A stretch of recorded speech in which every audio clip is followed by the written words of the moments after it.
क्या आप जानते हैं 2013 में जो प्रयागराज में कुंभ मेला आयोजित हुआ था तो इतने श्रद्धालु एकत्रित हुए कि इस आयोजन की अद्भुत छवि अंतरिक्ष से भी देखी गई थी। पौराणिक कथाओं के अनुसार कुंभ का संबंध समुद्र मंथन से जो अमृत की प्राप्ति के लिए देवताओं और असुरों के बीच में हुए संघर्ष की कहानी है। तो कथा यह है कि युगों पहले अमृत की तलाश में समुद्र को मथा गया। इस मंथन से अमृत कलश प्रकट हुआ जिसे लेकर के देवताओं और असुरों के बीच में भयंकर युद्ध हुआ। छीना झपटी के दौरान कलश से अमृत छलक करके 4 स्थानों पर गिरा, हरिद्वार, प्रयागराज, उज्जैन और नासिक। यही कारण है कि कुंभ का मेला इन 4 पवित्र स्थलों पर आयोजित होता है। अमृत की यही खोज भारतीय जनमानस को एक साथ एक जगह पर ले आती है। पवित्र नदियों के बहते जल के आगे सभी की सारी अलग पहचान छुप जाती है। वो सिर्फ साधारण मनुष्य रह जाते हैं। गंगा में कमर तक उतर डुबकी लगाकर झटके से ऊपर उठकर माटी के जीवंत पुतले एक ही ध्वनि में जोरदार जयकारे लगाते हैं, हर हर गंगे। जहां सांसारिकता के सागर का मंथन होता है और मंथन से एकता की भावना का अमृत मिलता है, ये जो पूरी प्रक्रिया है इसे कुंभ कहते हैं। कथा यह है कि सागर मंथन में अभी अमृत का कलश बाहर आया ही था कि असुरों में होड़ मच गई कि वो देवताओं से पहले से अपने अधिकार मिलेंगे और पी लेंगे। राजा बलि की सेना में उनका एक सेनापति था स्वरभानु। वो जल, स्थल और आकाश तीनों ही जगहों पर तेज गति से दौड़ सकता था। उसने अमृत कलश को एक ही पल में धन्वंतरी देव के हाथ से झटक लिया और आकाश की ओर लेकर चला गया। देवताओं के दल में भी इंद्र के पुत्र जयंत ने जैसे ही स्वरभानु को अमृत की ओर लपकते देखा तो तुरंत कौवे का रूप धारण करके उसके पीछे उड़ गया। आकाश में उसके हाथ से अमृत कुंभ छीनने लगा।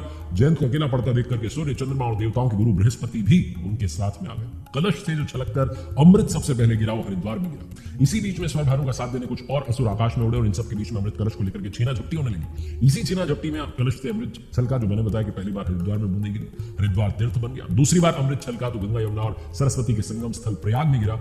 यह स्थान तीर्थराज बन गया। अगले 2 और प्रयासों में कुंभ से अमृत छलका तो उज्जैन में क्षिप्रा नदी में जा गिरा और चौथी बार नासिक की गोदावरी नदी में अमृत की बूंदें गिरी। इसी तरीके से गंगा नदी में 2 बार, इसके अलावा क्षिप्रा और गोदावरी नदी में अमृत की बूंदें गिरी और इनके किनारे बसे जो हरिद्वार, प्रयागराज, उज्जैन और नासिक है, यहां पर कुंभ के मेले का आयोजन होने लगा।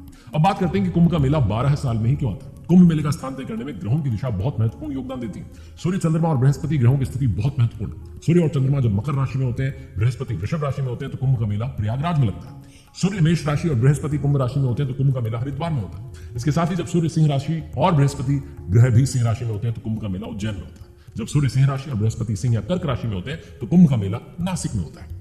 पौराणिक कथाओं की बात करें तो सागर मंथन जब देवता और असुरों में अमृत कलश के लिए युद्ध हुआ था तब इंद्र के बेटे जयंत असुर स्वरभानु से अमृत कलश छीनकर भागे थे। इसके बाद जयंत 12 दिन बाद स्वर्ग पहुंच सके थे। माना जाता है कि देवताओं का एक दिन मनुष्यों के 1 साल के बराबर, 1 वर्ष के बराबर होता है, इसलिए कुंभ का आयोजन 12 वर्षों में होता है। तो कुंभ के बारे में विस्तार से बात करते हैं। कुंभ 4 प्रकार के होते हैं: कुंभ, अर्ध कुंभ, पूर्ण कुंभ और महाकुंभ। इसमें कुंभ का आयोजन हर 12 साल पर देश के 4 स्थानों में से एक जगह पर होता है। वहीं अर्ध कुंभ जो है वो 6-6 साल में होता है। ये सिर्फ हरिद्वार और प्रयागराज में लगता है। पूर्ण कुंभ की बात करें तो 12 साल में एक बार लगता है। ये सिर्फ प्रयागराज में आयोजित होता है। पूर्ण कुंभ मेला कुंभ मेले का विस्तार है, जो कि जैसा मैंने बताया 12 साल प्रयाग में होता है और इसे कुंभ का पूर्ण रूप माना जाता है। इसका महत्व बाकी कुंभ मेलों से अधिक है। पवित्र नदियां गंगा, यमुना और सरस्वती के संगम पर लगने वाले इस आयोजन का उद्देश्य आत्मा की शुद्धि और मोक्ष प्राप्ति है।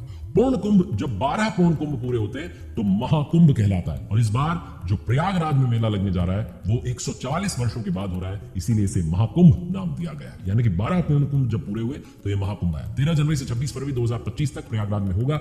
दुनिया के सबसे बड़े धार्मिक आयोजनों में से एक है प्रयागराज, जिसे तीर्थराज कहा जाता है। तीर्थ स्थलों का राजा माना गया।